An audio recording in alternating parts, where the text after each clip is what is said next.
பெத்தா இப்படி ஒரு பிள்ளைய பெக்கணுண்டா.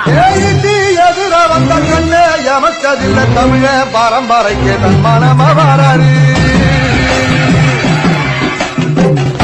தமிழ்நாட்டு சிங்க தமிழம். ஆண்டவன் இருக்கான், நல்லவங்க வாழுவாங்க, கொஞ்சம் நேரம் ஆகும், அவ்வளவுதான். நல்லவர்க்கெல்லாம் எதிர்காலமே நம்பிக்கை வைத்தால் வந்து சேராதா, உள்ளங்கள் எல்லாம் ஒன்று கூடினால் உள்ளங்கையில் பெத்தா இப்படி ஒரு பிள்ளைய பெக்கணுண்டா. எதிர வந்த கண்ணு எமக்கதில்ல தமிழ பரம்பரைக்கு தன் மனமவாராரு தமிழ்நாட்டு சிங்க தமிழம்.